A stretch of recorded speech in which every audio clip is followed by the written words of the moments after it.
Mbaniriza ku channel yange. Leero ngenda kubeera nga nkola multi-purpose dough, ng'eno dough osobola okubeera ng'ogikola omulundi gumu like n'ogipreparinga then n'obeera ng'ogiggyamu ebintu eby'enjawulo kye weetaaga, oba weetaaga just kubeera ng'odabolinga recipe eno gye ngenda okubeera nga mbalaga gye nakozesezza, n'obeera nga ogikozesa okukola dough eno, n'ogiggyamu cinnamon rolls zino n'osobola okubeera ng'ozinywera ku caayi, n'ogiggyamu garlicnaans n'osobola okubeera ng'ozirya for lunch, n'ogiggyamu pizza, n'ogiggyamu loaf y'omugaati, n'ogiggyamu rolls oba buns, kyonna ky'oba oyagadde okubeera nga ogiggyamu.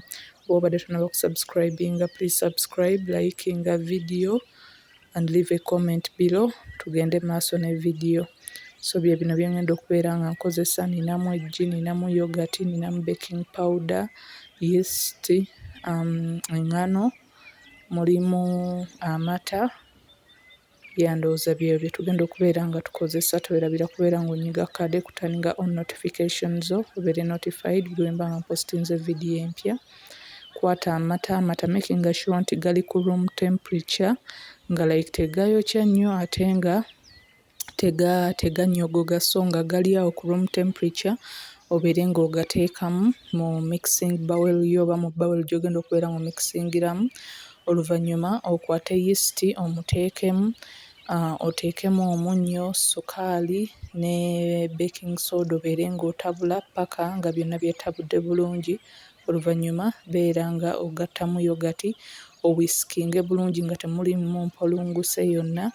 Oluvannyuma beera ng'ogattamu eggi, obeere nga nalyo olitabulamu paka nga limaze okubeera nga lidissolvingira muli mwonna mu mixture eno.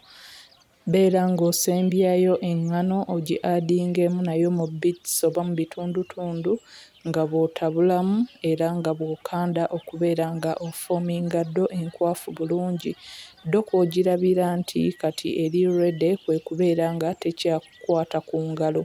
So bw'oba ng'otabulamu oba ng'oli mu kkanda, singa okanda nga bw'oaddingamu obuwunga n'olaba nga dough kati tekyakukwatira ku ngalo nga ne ku bowl kwennyini mw'omikisingira nga dough tekyakwatiddeko, then kiba kitegeeza awo egenda etereera like egenda ebeera ready. So beera ng'okanda, naye singa weesanga nga kaŋŋambe wabadde wakozesezza amata ne gabeera nga gayiseemukko okusinziira ku kipimo kye wakozesezza, osobola okubeera nga okozesa ku ŋŋano endala n'obeera ng'ogenda o-addingamu nga bw'okanda paka ng'eŋŋano efuuse nga bw'oti bwe mulaba eyange ng'egonda ate nga tekyakwatira ku ngalo ne mu mixing bowl mwennyini nga tekyakwatiramu.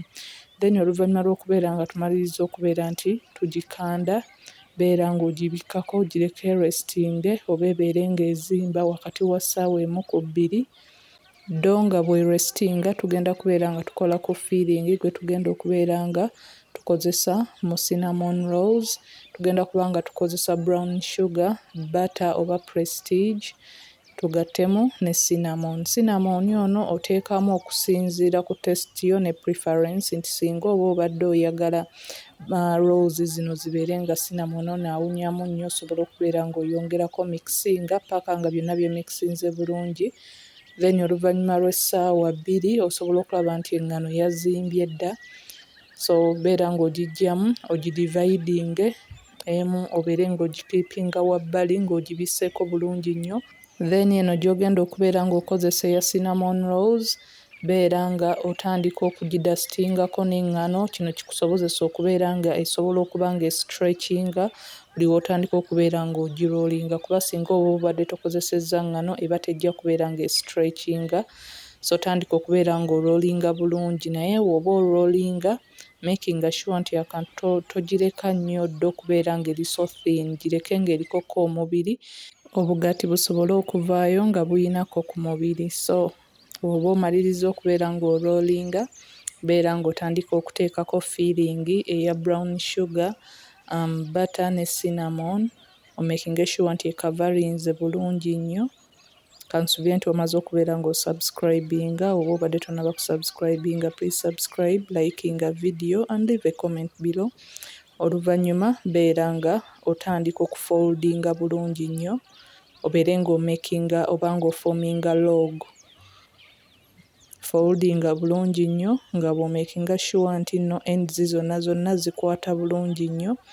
Oluvannyuma ng'omaze okubeera nga ofoldinga, n'eno ewasemba beera nga nayo okwasaayo okwewala okuba nti bwe tunaaba tusazeemu rolls zino nga tuzirese okubeera nti ziddamu okurestinga oba okubeera nga zizimba, okwewala okubeera nti ziddamu okuvaayo. So beera ng'omakinga sure nti ends zino zonna nazo ozikwasa bulungi nnyo ne zibeera nga zeekutte bulungi.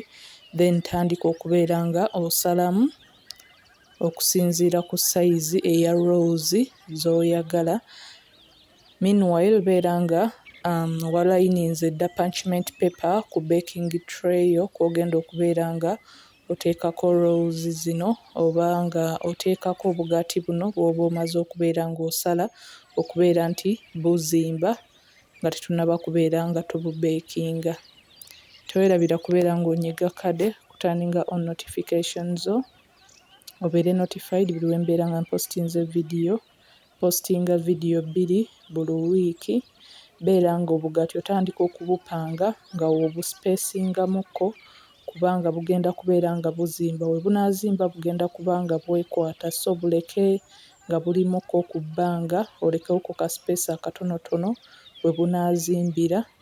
Then oluvannyuma lw'okuba ng'omaze bwonna okuba ng'obuteekamu, beera nga obikkako bulungi nnyo, obugaati obuleke burestinge okumala eddakiika 3. Tandika okubeera nga kati okola ku topping. Topping nakozesezza wa icing sugar, vanilla extract n'amata matonotono ag'okuyambako okubeera nti gadissolvinga icing sugar ono. Beera nga bino bimikisinga. Meanwhile beera ng'opreheatinze oven yo at 180 kuba twetaaga okubeera nga tuteekamu obugaati buno ng'already oven eri ready. So beera ng'omikisinga paka nga temukyali mpulunguse ng'eflowinga bulungi nnyo. Obeere nga nayo gisetinga aside. Obugaati oluvannyuma lw'eddakiika 3 osobola okulaba nti nno burisinzeeko oba bweyongeddeko mu size. So beera ng'obuteekayo mu oven, obeere ng'obeekinga okumala eddakiika 18 ku 25 okusinziira ku oven yo. Osobola okulaba nti buli ready oluvannyuma lw'eddakiika 2. Then tandika okubeera nga omansirirako topping waffe owa icing sugar gwe twakoze ne vanilla extract paka ng'oli satisfied bulungi nnyo mu ngeri ya kubeera nga weetoolooza rolls zino zonna zibeere nga zibuna era nga zifuna. Osobola okulaba batya bwe zirabikamu obulungi. Ntera ng'ozipreparinga for breakfast. Osobola ozzikola ne zimalawo ennaku nga 4 ng'oziryako, so teweeraliikirira nti ziba zigenda kwonoonekerawo. Osobola ozipreparinga nga ku weekend n'obeera nga muziryako paka ku Friday okusinziira ku nnamba y'abantu b'oyina ewaka, naye ziba ziyinza obutatuusayo ku Friday kuba ziwooma nnyo. Omakinga sure nti n'oziteeka mu airtight container ne zirema okubeera nga zikaluba. Then for Garlicnaan nakolako already video, nja kuba nga nzibalekera mu description box ey'engeri endala gy'osobola okubeera ng'orollingamu oba opreparingamu Garlicnaan zino. Zino ziringanga migaati mu Bayindi oba chapati mu Bayindi ze batera okubeera nga balya. Baziriirako ku butter chicken, osobola okubeera ng'oziriira ku nnyama, osobola okuba ng'oziriira ku eggplant masala ku muntu atalya nnyama, vegetable curry.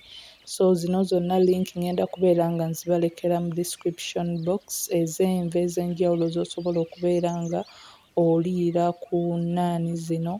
Balekere ne link ya pizza. Nakola pizza y'ennyama n'enkola pizza y'enkoko.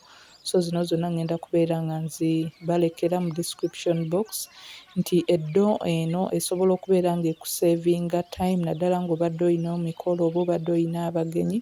Osobola okusalawo okuba ng'okola ddo emu nga ya mugaso n'obeera ng'ogiggyamu ebintu eby'enjawulo n'osevingibwa time gye wandimaze ng'okanda eŋŋaano eyeeyawulidde ey'emigaati, ate okole eya nnaani, ate okole eya pizza, ate okole ey'omugaati ogwa loofu. So osobola okubeera ng'odabulinga recipe eno n'obeera nga oggyamu ebika eby'enjawulo eby'ebyokulya by'oyagala by'osobola okubeera ng'olya mu kadde ak'enjawulo ate ng'osobola okubeera ng'obitereka like ne bikutwaliriza ennaku eziwerera ddala. So ngenda kubeera nga mbalekera links zonna mu description box. I hope you like the video. Thanks for watching. Until next time, don't forget to subscribe.